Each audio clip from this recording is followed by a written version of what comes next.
Gilles Babinet, bonjour. Bonjour. Vous êtes le tout nouveau président du Conseil national du numérique.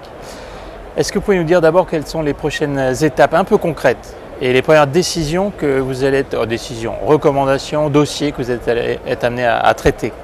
Très concrètement, on a 3 sujets qui sont vraiment directement sur la table. Le statut de jeune entreprise innovante qu'on souhaite réformer et dont on s'est autosaisi. Le paquet télécom qui doit être mis en œuvre selon la directive de Bruxelles aujourd'hui. C'est la date officielle. Donc il y aura un petit peu de retard dans sa mise en œuvre effective, mais on a rendu notre avis lundi. Et puis la taxe Google. Voilà, donc c'est 3 sujets qu'on traite actuellement. À ceci, il faut ajouter la fiscalité du net, où on a été saisi par Bercy il y a quelques jours.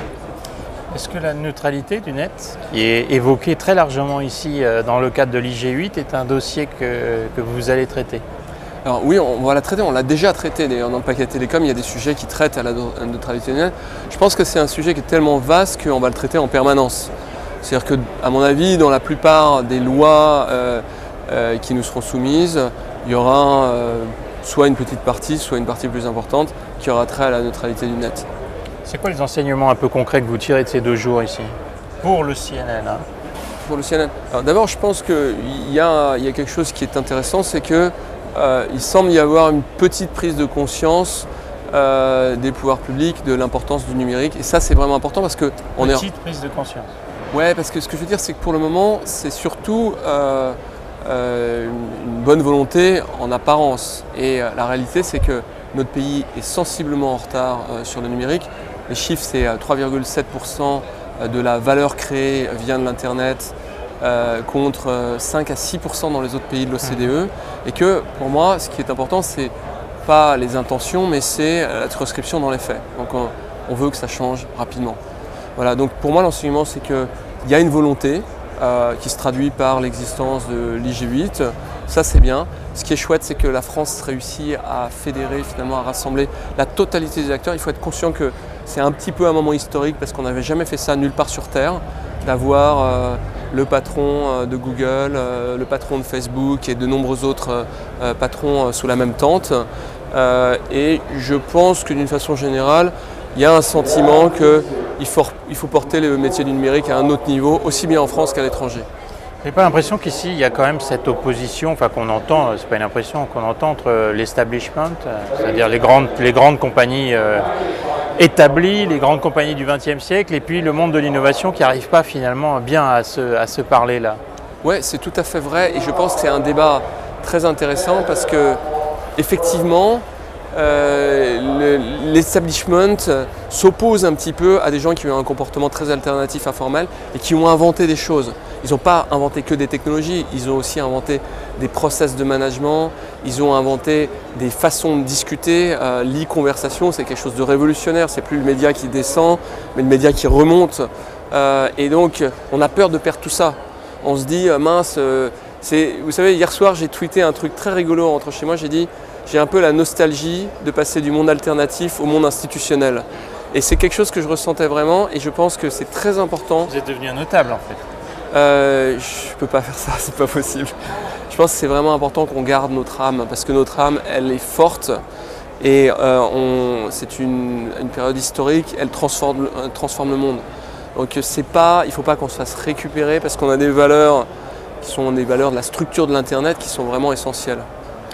On était un peu surpris, nous, qui travaillons dans les contenus, de ne pas voir le monde du contenu, des contenus en général représentés dans le Conseil du numérique, alors que on parle de l'âge de l'information, on parle de l'âge des médias.